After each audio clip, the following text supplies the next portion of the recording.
en 40 minutos vamos a compartir un programa especial de diálogo entre la doctora Alessandra Minicelli y dos prestigiosos abogados constitucionalistas, los doctores Jorge Cholvis y Eduardo Barcesat, que además de contarnos sus presentaciones y denuncias vinculadas a temas como el de los fondos buitre o el polémico decreto que afecta a la ley de tierras, también nos van a brindar un interesante panorama sobre las constituciones argentinas en el siglo XX y su visión de por qué y para qué es necesaria una nueva Constitución Nacional. Bienvenidos a 40 Minutos.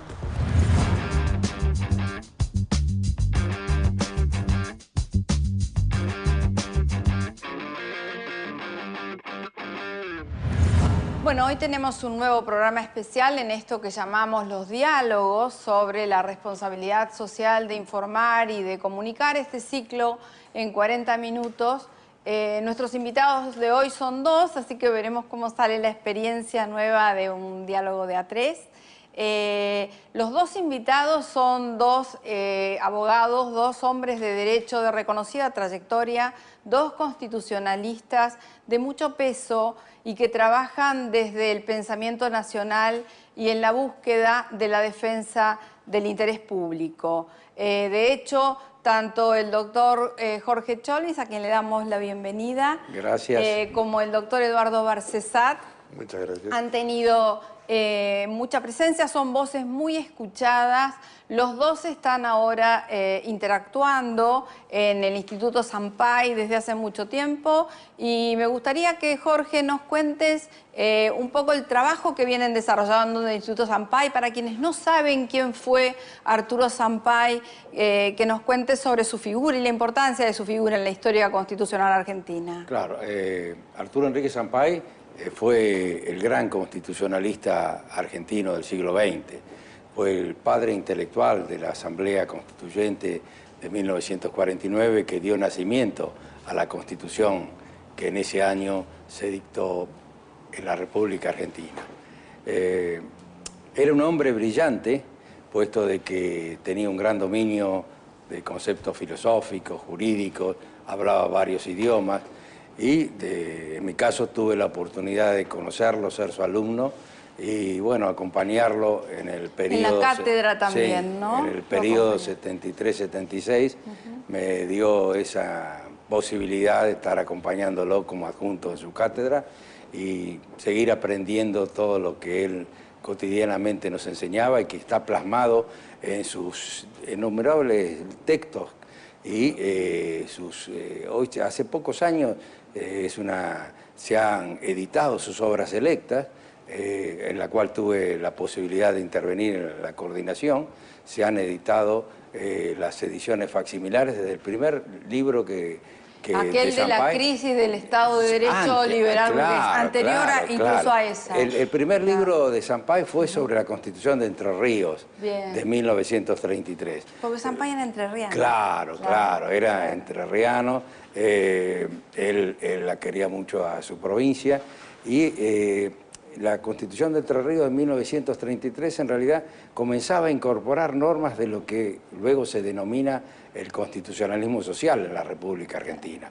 Por eso es que no es por casualidad que Sampaio en su primer libro, que fue escrito en 1936, abunda en esa temática, ¿no es cierto? El constitucionalismo social, el derecho de los trabajadores, el tema de la tierra, y a su vez señala una problemática que es contemporánea, como las provincias en sus textos constitucionales se encuentran limitadas en sus posibilidades de desarrollo si no se enmarcan en un proyecto nacional. Y hoy día las naciones de nuestra Sudamérica nos encontramos limitados, también si no integramos una región mayor. Claro, en la patria grande, como fueron los grandes principios que sostuvieron Artigas, San Martín, Belgrano. Es como la base Belgrano. Del debate del constitucionalismo que están planteando ustedes desde el Instituto, ¿no? Totalmente. Un constitucionalismo que sea el reflejo de nuestras aspiraciones como pueblo, ¿no es cierto? Donde en una futura constitución definamos cuáles son los fines que nos programamos como nación y cuáles van a ser los medios que vamos a institucionalizar al más alto rango normativo para hacer efectivos esos derechos. Puesto que hoy día prácticamente el mayor problema jurídico transita por darle eficacia a los derechos a través de las propias declaraciones, no solo a nivel nacional, sino a nivel internacional, ya tienen raigambre en el conocimiento y en la doctrina. Pero lo importante es darle vigencia, superar el condicionamiento socioeconómico que impide la vigencia de los derechos. Claro. Según la ubicación que se tenga en la escala social, se puede llegar a tener salud, se puede llegar a tener educación, se puede tener vivienda y demás. En el neoliberalismo los derechos se compran y se venden. Claro. En cambio, en la concepción constitucional, que ya no viene de 1949, los derechos hacen a la plena dignidad humana, a la plena dignidad del ser humano. Y por ello, a los efectos de darle eficacia a esos derechos, en la Constitución de 1949, en ese tríptico preambular que estaba diseñado para hacer eficacia ese proyecto, la independencia económica, la soberanía política y la justicia social como resultado, pero además promover la cultura nacional. Todo este conjunto de ideas y de conceptos están directamente relacionados y tienen una vigencia enorme en nuestra realidad contemporánea. Por ello, un tema importante a debatir en la Argentina es sobre los principios básicos de la Constitución de 1949, cuáles fueron los objetivos por los cuales se llevó adelante ese proyecto constitucional y cuáles fueron las causas y las consecuencias de su derogación por un bando militar en 1956. Y Eduardo, vos que fuiste constitucionalista en el 94, ¿qué pasó con la Constitución del 49 cuando se plantea la nueva Constitución o la reforma constitucional del 94? Bueno, cuando finalizando la Convención Constituyente se decide hacer un prólogo que establezca la historia de las constituciones argentinas, que no sé por qué extraña razón se le encarga a una arquitecta que fue Eva Roulet. Ella presenta una historiografía de las constituciones argentinas donde se suprime la de 1949. Fue preguntada, inquirida por varios convencionales constituyentes por qué razón se había suprimido y en realidad no se lo dio ninguna razón, fue como un diktat. Y a mí me llama la atención que las fuerzas del Pacto de Olivos, el cual estaba el peronismo de aquella época y el radicalismo, consintieran este avasallamiento, ¿no? Y como esto se dio sobre el final de la Convención Constituyente, no tuvo mayor debate, pero era como homologar lo actuado por un usurpante del poder político, la Revolución Libertadora, que se sintió, llamada Libertadora, que se sintió autorizada a reponer una constitución histórica y a abrogar la constitución vigente con legitimidad de origen. Esto lo quiero poner de resalto, ¿no? Porque se cumplieron todos los pasos que establece el artículo 30, que es el que regula mecanismos y autoridades de la reforma constitucional, y por lo tanto era una constitución con plena legitimidad y que el debate respecto a los 2 tercios se agotó en esa convención y no necesitaba nadie venir a reinterpretarlo de si había habido o no legitimidad. De modo que yo creo que es un episodio penoso. Yo no provengo de una formación política en el peronismo, pero tengo un enorme respeto por el mismo y me pareció una afrenta. Es más, en el inicio del debate de reglamento, que fue el gran debate político de la Convención Constituyente, señalé que había 2 máculas en la historia institucional argentina. Una, que una constitución con legitimidad histórica, como la de 1853, hubiera sido repuesta por un usurpante del poder político. Y segunda mácula, que la Constitución de 1949, aprobada con todos los requisitos de legitimidad de la convocatoria, y que fue un antecedente importantísimo para el constitucionalismo social en Latinoamérica, hubiera sido también abrogada por ese usurpante. Es decir, creo que esta es la afrenta mayor que podía hacerse a un proceso constituyente, que fuera una autoridad ilegítima la que dio origen. Quiero recordar que también en 1970 un usurpante del poder político, el tándem Monganía-Levingston-Lanusse, intentó reformar la Constitución con la idea de que el que toca algo grande hace algo grande, ¿no? E instrumentaron al Congreso de la Abogacía Argentina, que se hace cada 4 años, para presentarlo como una convención preconstituyente que tenía que analizar necesidad y oportunidad de la reforma y puntos de la reforma. Y tuvimos una ardua lucha. La abogacía argentina se dividió, yo diría como en Montescos y Capuletos, los que querían favorecer, los que querían de alguna manera escribir alguna letra en el texto constitucional, y los que nos oponíamos a que un usurpante iniciara un proceso de reforma constitucional. Bueno, triunfó esta postura. Hubo escenas de pugilato, volaron sillas en ese debate, fue muy, diría, caluroso, ¿no? Además fue en diciembre de 1970. Y sacamos una sola resolución que dice que la Constitución Nacional solo puede ser reformada por las autoridades y conforme al mecanismo del artículo 30 de la Constitución. Con lo cual quedaba muy claro que un usurpante no podía promover ningún acto referido a la Constitución Nacional. Ya salió Fonres RS, revista mensual dedicada a la responsabilidad social empresaria. En este número, entrevista a Alejandro Russo, representante de la economía solidaria. Una charla a fondo sobre el movimiento mutual de la Argentina y cómo ésta impacta en millones de personas. Con la editorial de la doctora Alessandra Minichelli, los movimientos sociales en riesgo y el avance de las ONGs. Además, Capitalismo Consciente, una nueva mirada sobre la rentabilidad.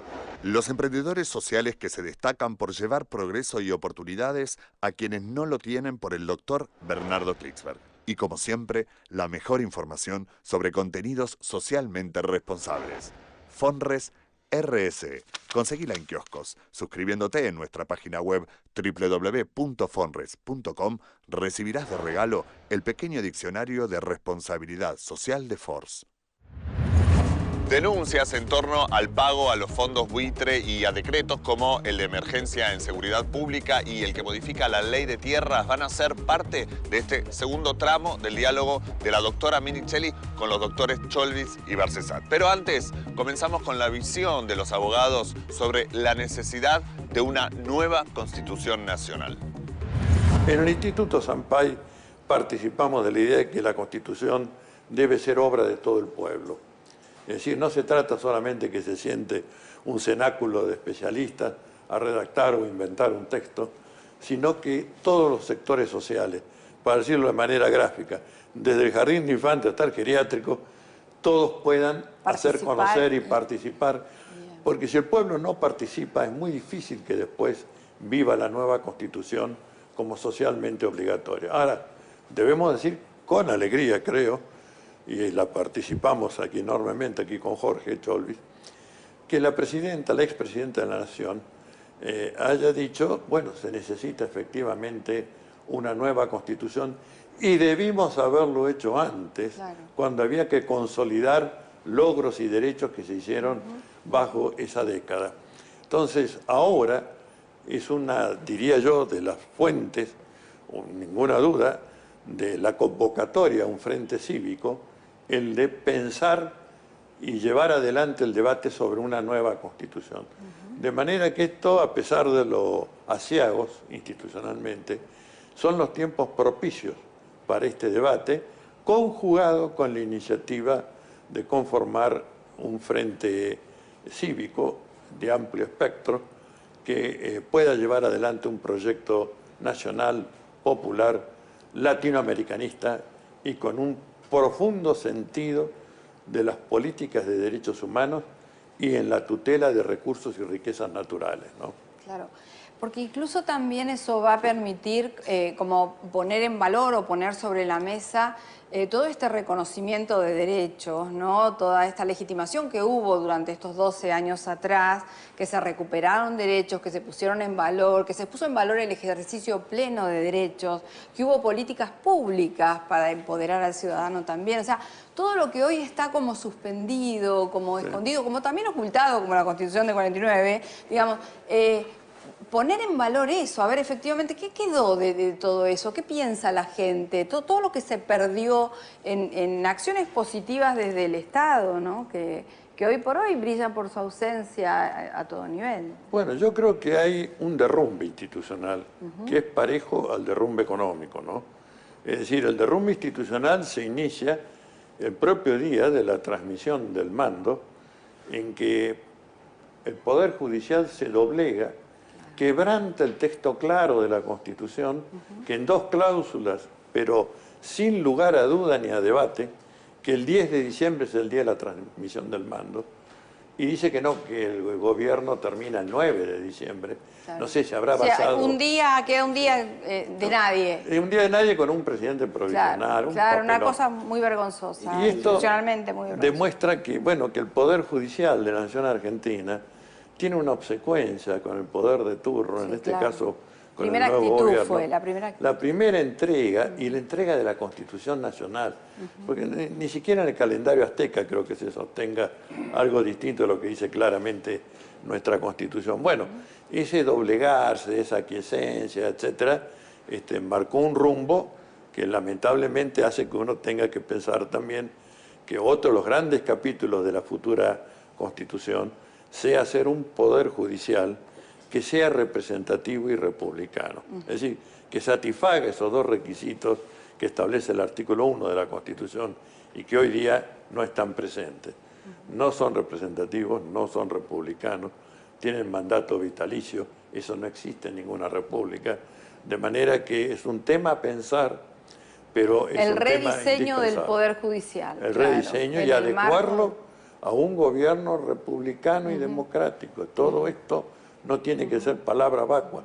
Rige para los 3 poderes. El Poder Judicial integra uno de los poderes del gobierno federal.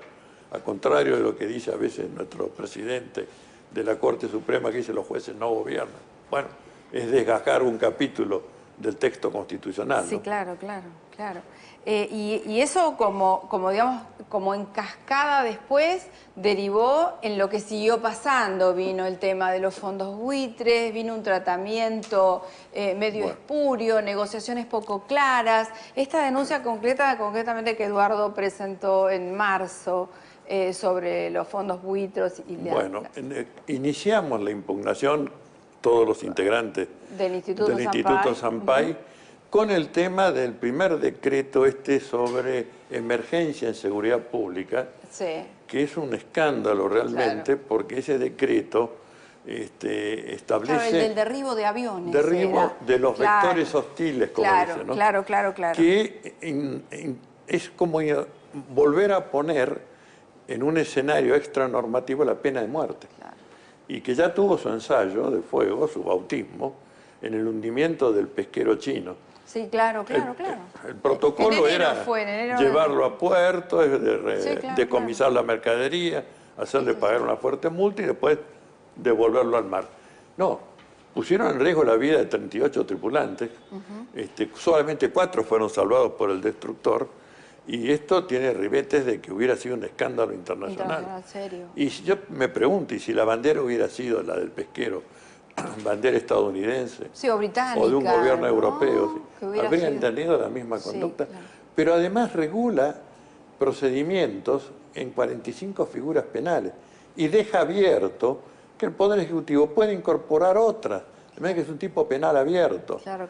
Y está claro que el Poder Ejecutivo no puede, ni siquiera bajo invocación de decreto de necesidad y urgencia, regular esas materias. Claro, están prohibidas por la Constitución. Recordemos que se lo giró a la sociedad diciendo que era un decreto de necesidad y urgencia. Mentira, era un decreto simple. Claro. Y lo hicieron así, simple, a propósito, para evitar que fuera revisto en el Congreso de la Nación. Claro. Entonces, este fue el torvo mecanismo al que han acudido en varios temas. Sí, También, en la ley de tierras, el decreto 820 bueno, que modifica la ley de tierras es grosero también en ese aspecto. Es tremendo, y que lo haya hecho el estudio jurídico que atiende los temas del señor Lewis, Claro. propietario de la ribera del Lago del Sur, Sí, Lago Escondido. socio además del señor Mauricio Macri, y este decreto rompe los 2 pilares de la ley de tierra, que son, de un lado, la limitación del dominio extranjero sobre tierras con aptitud rural, y el segundo, que es muy importante, que la compraventa de tierras no es inversión. ¿Por qué no es inversión? Porque es un recurso natural que aporta a la Argentina. Y si uno se fija en los tratados bilaterales de inversión que la Argentina ha suscrito, se va a encontrar que con el que firmó con Estados Unidos dice, porque son recíprocos la inversión, ¿no? Tierras con aptitud rural, no. Es decir, Claro. propiedades rurales, el gobierno estadounidense lo tiene muy claro. No, Sí. no son inversión. Bueno, pero los lacayos, cuando tenemos que enfrentar esto, bueno, sale este decreto que estamos efectivamente enfrentando a través de una acción Discutiendo de en sede amparo judicial. Está bien. colectivo que ha juntado todas las impugnaciones que se han hecho en jurisdicción del interior del país, ¿no? Y volviendo un poco al planteo de la negociación sobre los fondos buitres y demás, ¿en qué estado está en sede judicial? Porque indudablemente hay información de la negociación a la que no accede el público en general, que no conocemos. El 22 de noviembre Sí. del año en curso, el fiscal Federico Delgado, que es el que interviene en el tema, ha hecho, en base al informe de los expertos, de los peritos que han revisado toda la documentación que fue tomada de jefatura de gabinete, Ministerio de Hacienda y Finanzas, etcétera, de la Procuración del Tesoro de la Nación también, y ha dicho que tiene ribetes delictivos y ha pedido la citación indagatoria de los primeros funcionarios, que son funcionarios del Banco Central y del INDEC, que han falseado y omitido información cuando se elevó el proyecto y se entregó al Congreso de la Nación para su tratamiento, pero que seguramente después va a proseguir estas indagatorias con la convocatoria a los funcionarios de la Procuración del Tesoro. Y Jorge, en términos de la Ley de Administración Financiera del Estado, de la 24.156, que este tema de los fondos buitres fue base para el endeudamiento público tan grave. Se supone que cada 3 meses había obligación de informarle al Congreso cuál era el estado de la negociación, el estado de la deuda, el estado de avance en los pagos a los fondos buitres, etcétera. ¿Eso qué está pasando? ¿Se está cumpliendo? Precisamente el fiscal Delgado toma en consideración muy especial el incumplimiento que se ha incurrido en artículos de esa ley de 24.156 que hace a todo el manejo de la administración pública, ¿no es cierto? La administración de los fondos. Los artículos 65, 61, en donde antes de tomar una definición debía tener la suficiente información, que no la ha tenido, donde tampoco para hacer un arreglo o un acuerdo, no solo se violan las disposiciones de las leyes de reestructuración de deuda de 2005, 2010 y las posteriores, que se establecía que el Poder Ejecutivo no podía avanzar en acuerdos con los fondos buitres y llegar a una mejora de las condiciones con las cuales se ha reestructurado la deuda, sino que a su vez el Poder Ejecutivo, incumpliendo la ley de administración financiera y organismo de control, sin esperar, por ejemplo, la definición del Tribunal CIADI, que no había ingresado a las cuestiones de fondo, sino que solamente había resuelto admitir el caso por simple mayoría de 2-1, lleva adelante ese acuerdo que hizo con los bonistas italianos, como si hubiera sido una definición de fondo. Es decir, hay dos temas que no se han debatido debidamente en el ámbito doctrinario ni legislativo, que no solo se refiere al caso Abaclat, donde hay una gran cantidad de irregularidades, sino que se ha dejado de lado también principios que ha establecido debidamente la propia Corte Suprema en el año 2014, en el caso Clarence Corporation, donde se había presentado un bonista, uno de estos fondos buitres que en el año 2007 había obtenido una sentencia de griesa, se había presentado a ejecutar a través del procedimiento del exequatur, y la Corte Suprema, con un muy buen dictamen de la Procuradora General de la Nación, doctora Gil Carbó, señaló que esa sentencia no se podía ejecutar, puesto de que a través de esa presentación individual se estaba afectando los acuerdos que se habían hecho con el casi 93% de los que se habían presentado a la reestructuración de deuda, y que por ello, además, esa sentencia afectaba al orden público constitucional argentino. Hubo un rechazo expreso de la Corte Suprema a un fondo que pretendió ejecutar esa sentencia de ese juez municipal. Es decir, hay sólidas razones por las cuales debemos señalar la ilegalidad y la actuación casi o típicamente delictual que se ha incurrido. Se ha dejado de lado estos principios que afectan al orden público constitucional argentino. Se ha incurrido en arreglos espurios con los cuales llevan adelante acuerdos perjudicando al erario y al pueblo argentino.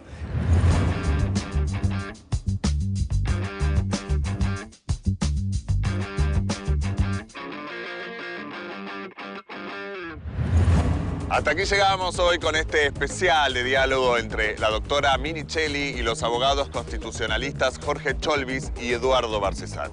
Pero pronto vamos a continuar en otros programas con mucho más de este encuentro, hablando sobre temas como los Panama Papers y las sociedades offshore y también sobre la iniciativa desde el Instituto Sampay de gestación de una nueva Constitución Nacional.